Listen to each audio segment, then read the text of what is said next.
we are with Victor Eyes, one of the underground band that was part of the John Cxnnor concert. And you have been one of the people who were there when the project was shaping up with LL and N. How was this night at Vega? It was amazing. It was a very huge experience, but it was also a bit of a version 1.5 of the show we did at Copenhagen. Yeah.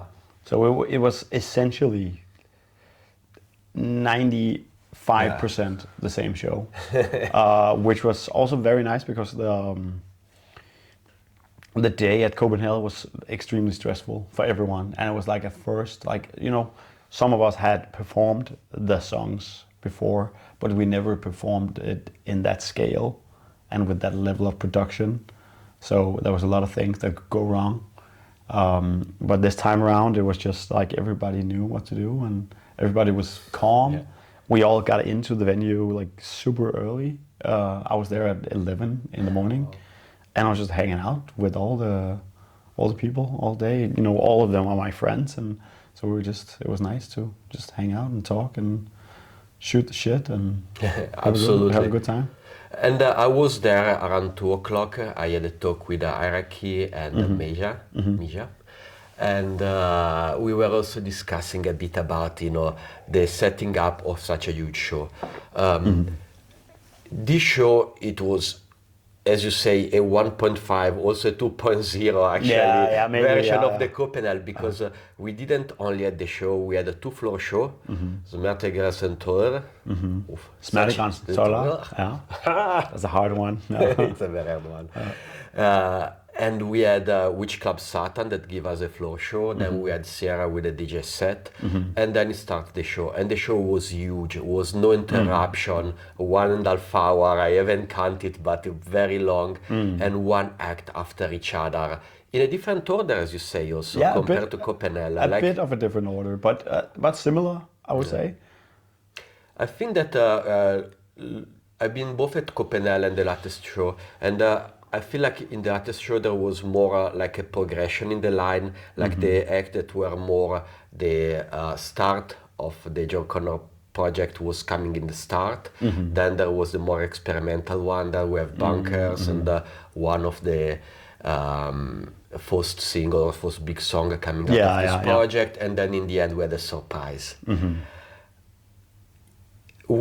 How do you felt it was compared to Copenhagen? Was some act that really you felt like in this new venue, in this new arrangement, really shined in a different way? I think it was just it felt more controlled in a sense. It was Copenhagen was in many ways like order in chaos, and I think it was like for everyone it was just. It seemed like people acted a lot on instinct at the Copenhagen show, but this one we acted on experience. Absolutely. And I think people could feel it. There was a way that everyone presented themselves with. I think we always present ourselves, all our different singers, with confidence. But this time around, it felt, for me at least, it felt more deliberate. Everything, all movements, the way I was doing things, and I also when I looked at the others, I felt the same way. Yeah, because this show, it's very special. I mean, it's not a show that has been touring. It has been one show in Copenhagen, the first show ever of this kind, and this show. So in a certain way, even being on the second time doing the whole show in front of people was probably enriching. Yeah, definitely. And in a way, the setup in Vega allowed for a bigger backstage, better rotation of the artist, better control of the light. Copenhagen was raining and it was beautiful, but it was also difficult to manage, right? Definitely, yeah. So it really felt so. And is there any special act that really, that you really felt like, oh, this act is shining so much or is so special? Like for that night specifically? Yeah. It was, I think, the the songs that Benjamin and Thomas did. Benjamin from Syl, Thomas from Tvivler and Lack. They just, they always bring such a raw energy, but that night was something truly special. And Thomas is so experienced, and he's been in the scene since forever. He's like a local legend, and but Benjamin, he's and his band, they've been coming up for a while, and they've cemented themselves. So like we've, as with eyes, like we've seen them from when they started out. So I can't help but feel a bit of a bit of a big brotherly pride. Or some, Exactly. I always feel it when I see them live. But for this, in this setting, it's always special. Also, Syl did a concert in Vega, I think maybe a year and a half ago, which that was the same vibe. Where I was like, guys, oh my God, you grew up in such a Nice big to see way. you Yeah, here now and exactly. owning the stage. Yeah, exactly. How did you transition in this project? Yeah, it was I was actually involved in John Cxnnor before I joined Ellen. So I've been involved with John Cxnnor from the start, essentially. I think I did some of the first tracks with them, and like one of the first recording sessions we did, like when they still didn't really know what the project was going to be and like what the aesthetic was going to be. I think it was the song that turned into Savager. I think we did like a version of that in my old studio at my school at the Rhythmical Music Conservatory, and I wrote this lyric for it, and they were like, "That's not it, Chief. Like that's not the vibe we're going for." It's like, okay. And then they brought this other lyric that they wrote, but then they went back on it again. So there was like still developing like the aesthetic for it. They knew it was going to be this Terminator thing. They knew it was going to be called John Cxnnor, but they were still finding out what it was. And that was in 2020 or 21, I think. So I've been involved in that since the start, and then I've been in Illinois since 22. Yeah. That's one of the cool things about this project, because you're not married to it. Yeah. As a singer, you're just collaborating, which is also, it's a nice way to be involved, but also not that involved in a sense. And you have a lot of freedom to bring your own style to it.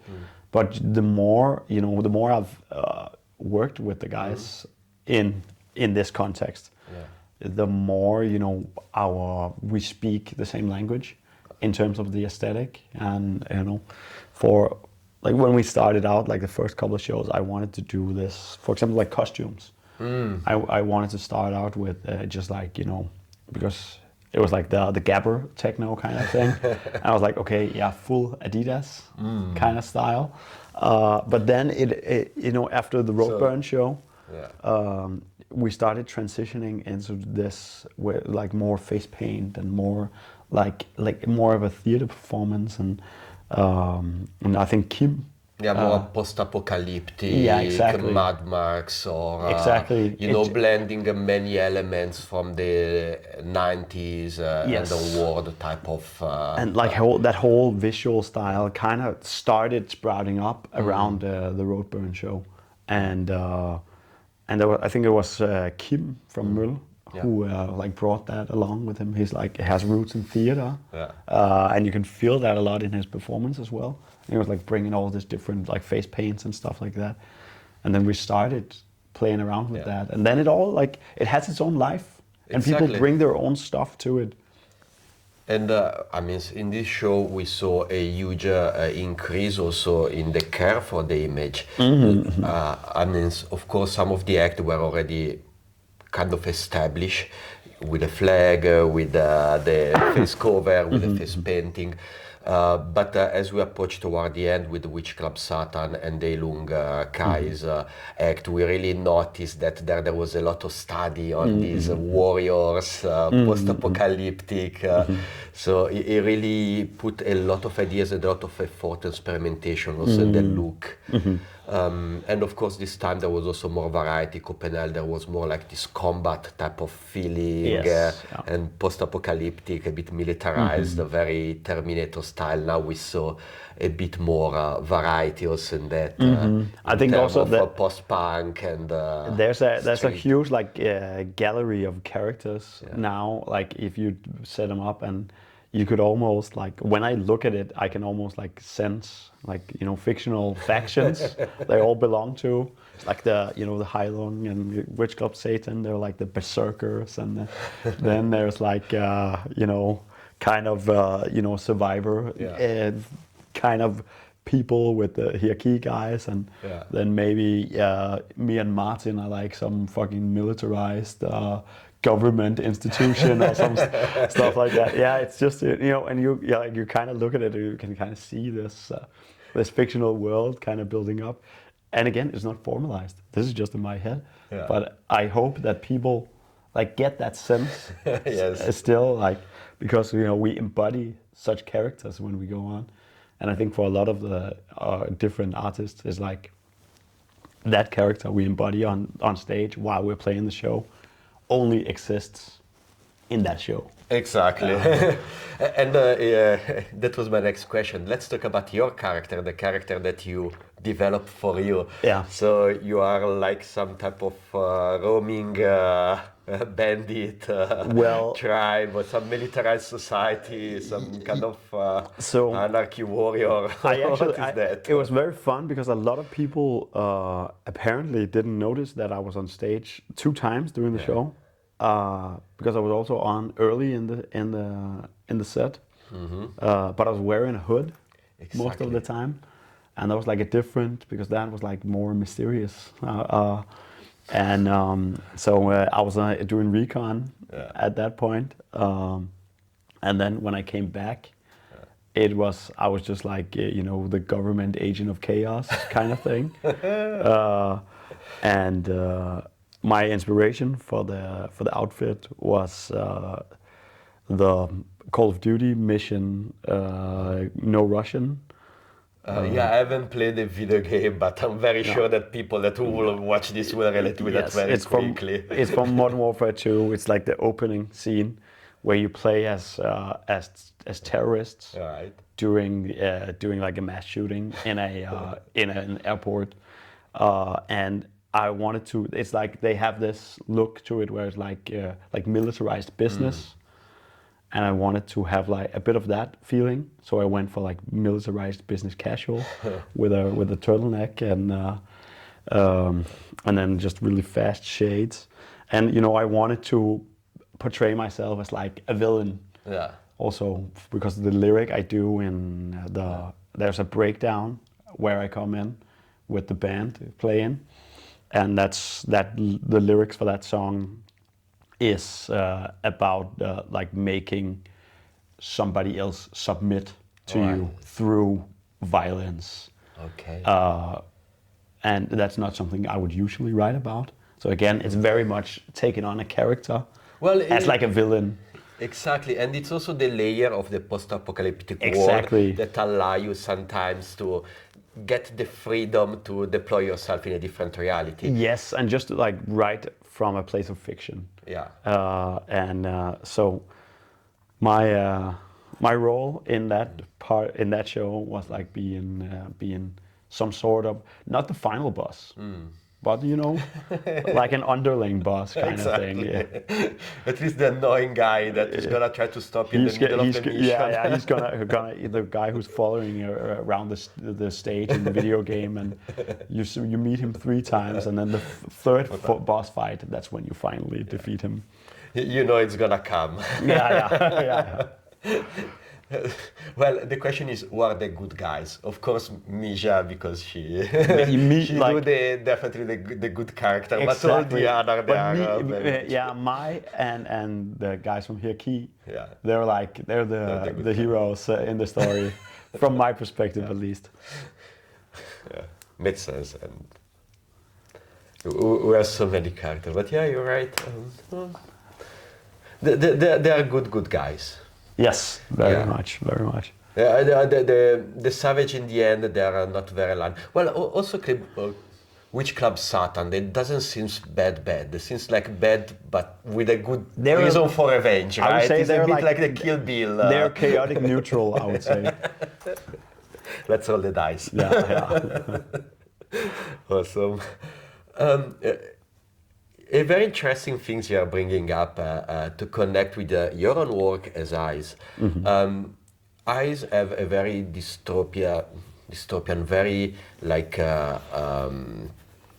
society-related type of lyrics, type Yeah, of yeah. impact.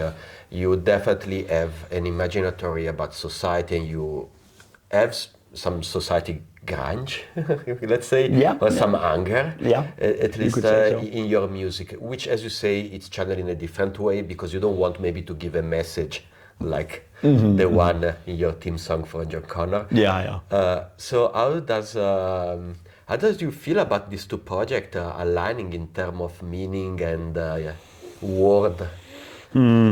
I think it's a very different state I'm coming from. For and it's also what I write about is very project based. So for what I guess what you're referring to with Eyes is mostly like congratulations as a record. Yeah. And for example, we have a new record coming out, which is very much not about society and grander ideas. It's very much like based on myself Okay. and my own thoughts and my personality and my past and all based that into a fictional world. Okay.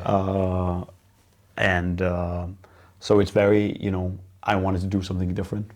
So, and it might have been inspired from working again. I used to write a lot in fiction, but then I started working a lot more in reality when I write lyrics. But then I got back into it with John Connor as well, and now it's like with the new Eyes album, it's based in reality, but I base parts of my past and parts of my personality and into fictional characters. Right. Yeah. Yeah, that's a lot to dig inside this. Yeah. I And try it's to all new find which is information. No, it's very interesting because actually that was I was maybe keeping for a bit later. But since we are here now, let's talk about now. Eyes, it a very interesting approach to your album and your music. Underperformer, your first album, it was very experimental. You had a very like this is our first work, our first big work. We want really to play our card and try to do something very different. Then it came congratulations that it have more this society type of impact, as you mentioned. And now you are coming out with a new album very soon. We will. I look forward to listen to that. I haven't. Yes, no. I should have asked you before, maybe. Yeah, you should have. Yeah. But we can always catch up another time. Yeah, for sure. That you're saying that is more personal or more like a self-exploration work. So how does it come? Is just a wish to do different thing, or it's something that you had a different side that you just wanted to portray in different words? It's a lot of the idea for writing about myself in the new album is it stems from I feel like we talked a lot about the meanings of the albums, both Underperformer and Congratulations, and like almost dissecting it for and with people and in interviews and and then I still felt, even though I would spell it out. And even on Congratulations, I try to make the lyrics very understandable on purpose, as like a dogma. Make it straightforward without having much between the lines. Right. As like a lyrical dogma. Not much symbology. It's just exactly what you say. Exactly. But I still felt that people would misunderstand it. And so this time around, I just wanted to, write about something that is very near to me, and then just not explain it that much, because when you're gonna listen to it and read it, and maybe read the lyrics, then you're gonna have your own experience of it, and then I don't want to put my interpretation of it into your mind. So it's up to all the listeners to figure out. There's a basis. You're gonna get the basis of what it's about, and then the rest of it, make up your own mind.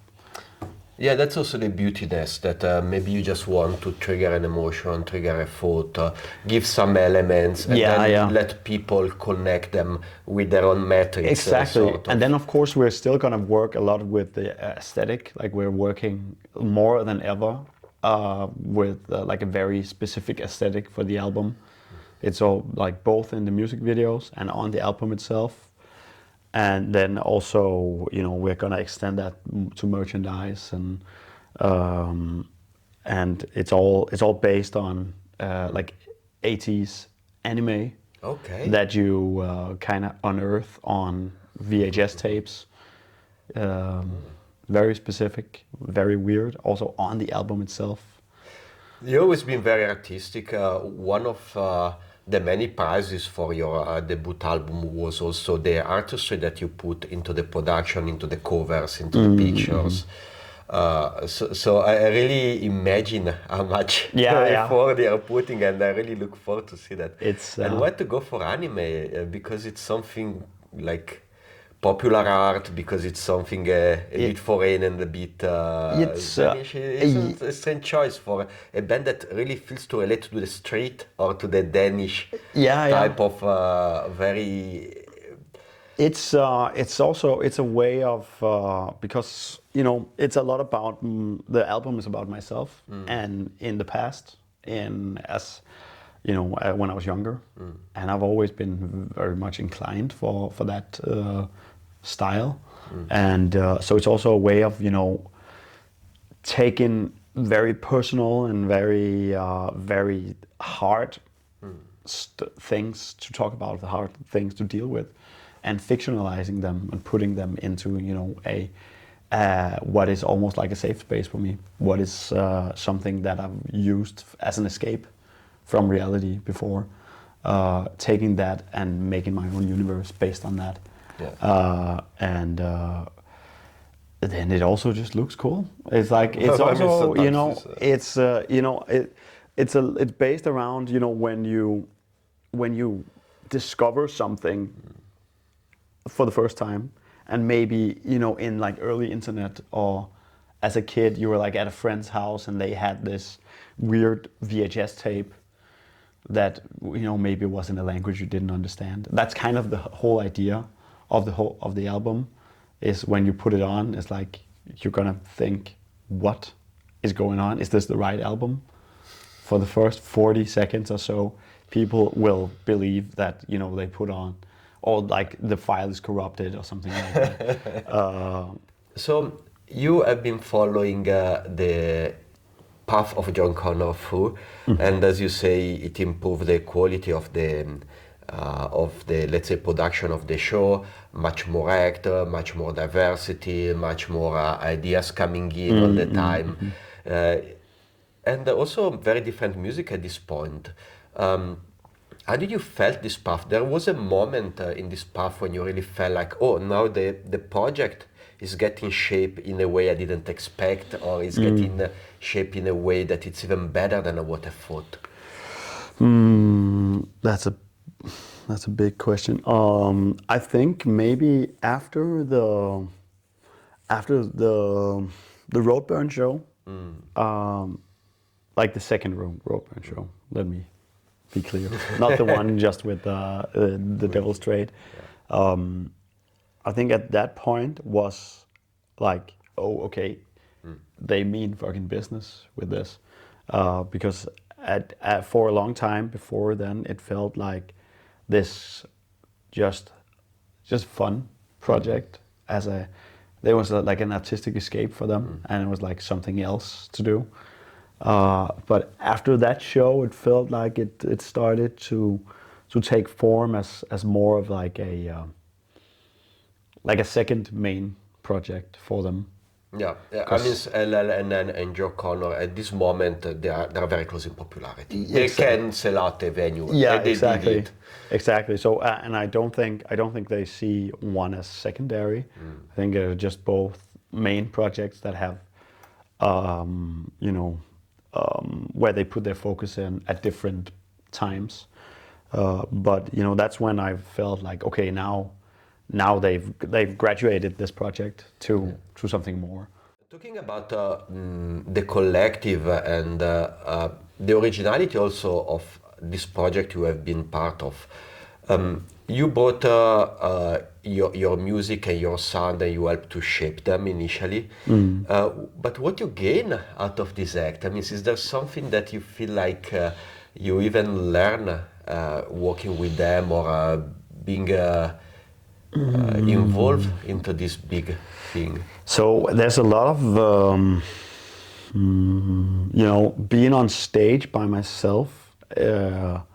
I've become more, how can you say, more confident in, and it's something we've done. I've done a lot of shows with John Connor now.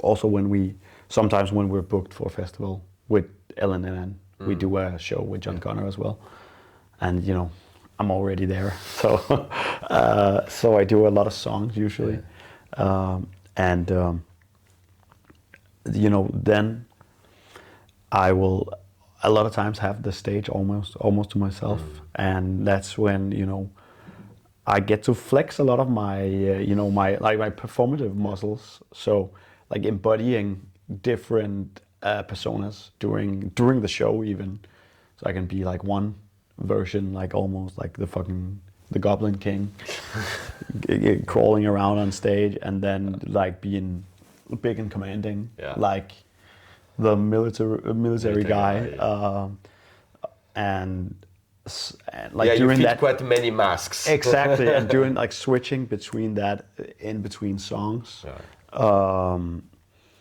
And then I think I've also just become better at singing with next to no monitor, because you never know what you're gonna get, because it's there's so much going on when it's when we play some of the smaller shows at festivals and stuff. We've had some setups where like, what is this? And that was also one of the things that technically was more difficult in the artist show, because there was so many people on stage that it's very even difficult to find yourself if you are not able to just control everything that is happening around you and still do your singing. You have to get it from the art. You cannot look and at the you can't be sure what you're getting, because we're doing the sound check, and the sound in the room is going to sound so much different, especially in a place like Vega. It's and then maybe they've adjusted it for somebody else, and and I don't know. And Simon, who was doing the sound, he's like a very, very good sound technician, but he had his hands full, I would imagine. But you go from gargling sound very low to very high screams. I mean, it was so much the variety of sound that you need to pull off that I mean, probably just had to do the best he can time by time. Exactly. We had Mija screaming very high pitch. We had Kai growling at very low frequency, and we had 7 microphones. So it was the different singers using the same microphones. I was sharing with Benjamin, and his vocals are like very loud in like volume when they come out, and my vocals are pretty low in volume, and that's just a difference in style. and then he has to accustom for that. But you know, and I can't say how it sounded outward. I imagine it sounded good, but you know, when I was on stage the second time, I was like, I can't fucking hear myself. But it's like, it's okay. I'm just gonna focus on my inner voice instead, and then just do what I do. So yeah, that's definitely a thing I've learned as well. So what was coming in your mind over this very long concert, and you were just running in and out, different masks, different people, different songs, different track, even different way of singing perhaps, because you have to adjust with the people with you. You were almost never alone. I mean, Yeah. for maybe for a few parts, but you were always surrounded by so much going on. So how was your feeling? What you were thinking when you were just running in and out? Just I didn't think much. It was I was very much in a mode. the instinct. It was there was a lot of instinct, but I also a lot of thought behind it, because you know the way when I came out first with the hood and everything, I wanted to be slimy and mysterious, and so there was a lot of thought in that. But when I came out, you know, there's so much power in that costume as well, but again, I never, it's, you know, I know what I want to do when I go in, and then it's like, okay, this is what's gonna happen, and then it's blank, and then, you know. Yeah, it just it's the happens. performer magic, right? You get Yes. the adrenaline, you get the things, you just go with the flow and naturally act. Yeah, and then I think it's a lot, you know, I think in like having the intention before starting is very important, and then you just let, you know, your instincts take over the rest of it, because then, you know, I think it's going to be a very pure performance, and you know, you've set the way you wanted to do it beforehand, and then it's like, okay, this is the way it's going to happen, and then it just does. Yeah, exactly. And it's an happening. It's, you know, it's more than just a concert. It's not like you touring with your band for a bunch of people listening your music and getting if it's like the record. And that's also this one. You just exist there. You have to be so turned on for doing that. Like, you have to be very turned on, and it's like, you only get one chance at this, because it's not like, oh, okay, well, I kind of suck tonight, like, I'm gonna do it better tomorrow. Yeah. Nope, this is the only chance you're gonna get. Yeah, today I cannot sing very well. Let's play Yeah. a bit more instrumental. Next days we'll see. Yeah. It's definitely one go and one shot, or two shot in this case. But it was supposed to be one. Yes, yeah. And I was actually not that satisfied with myself with the way I performed at the Copenhagen show. Okay. I think you had great energy. I really loved what I saw at Copenhagen.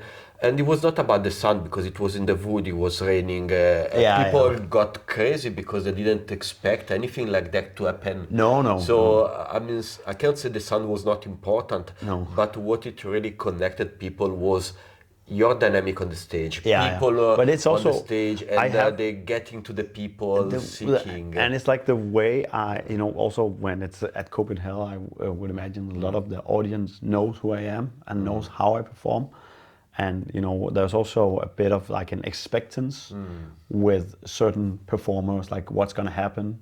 The band, the Danish band, Run Away, Yeah. you know, when they go on stage, people expect to stage dive, and then they stage dive. And it's and also people expect to mosh when I get out and go crazy. You know, what I wanted to move more about, but I was very focused on you know, being on stage at a certain point, and but be right on the spot. Let's talk about the after show, the difficult moment, right? So the show it's over. How did you felt? I was turned. I was just happy, and it was a good time. And it's always a bit chaotic, because you know, it's a hometown show, and there's a lot of people to say hi to, and but you know, I was just stoked. Yeah, I was Vega clapping you for almost 5 minutes. I remind that we've been clapping for a while. It went felt to like another a room long to time, get the talk, you know, to the camera and so on. And then people were keep on clapping, and it was such a success. I mean, people in Vega, they were as turned on. And But we were just, everyone was high-fiving and just having a good time, and Then, you know, we were hanging out outside, downstairs for a while, and then the after party happened, and then I think people just got spread all over, and you know, I didn't even get to say goodbye to like half of the people there. I didn't even get to say goodbye to Rasmus and Ketil. You can do it now. But hey, they've left me after shows for so many times. So you know, that's just payback, I guess. And Yeah, but of course you had a full party. You were more than a dozen of people. yeah, exactly. And then it was like, okay, but yeah, it was just a good time. There was nothing, you know, and it was like a job well done in a sense. It was just very satisfying. And then, you know, Sunday, I was just super tired, and I spent all day playing video games. So, Yes, it deserved. yeah, Very well yeah, it deserved. was very, and also, you know, it's been a couple of very stressful months in succession, and then with all this happening as well, it was like it was a nice bow on everything. Yeah, and then now we can go into the next couple of months with releasing new stuff with Ice and. So a new album coming out, then there will be maybe some concert, a small tour Yes, at yeah, East around Denmark or this part of Denmark. So yeah, as of now, like we're announcing the album with the first single in a bit over a week. When this is out, it will probably have been out for a while, and then we're gonna have another single after that, and then the album is gonna come out with a focus track and a huge video, very, very big, very expensive video, and yeah, then we're gonna. It's a really expensive video because so before you always put so much care, even with a low budget video you did in the street of Copenhagen. You definitely had a good cameraman there. I was so impressed by the shootings for that. It was just shot with an iPhone, honestly. Yeah, it doesn't matter. It's not about the camera. It's about the person. Yeah, well, thank you. That's me. That's me. That was you. So I think it was very urban. It was very do-it-yourself. Yes. But it definitely has some thought through in the movement. But we're also doing like a low budget video as well. The first video we're doing is very, very low budget, but also very much an aesthetic that fits into the whole album. And then the last video, I'm not gonna say anything about it because it's gonna be. You go and look at that. Yeah, we put the link to their page under the article, so in the YouTube when we load it up. So you go down, you check their page.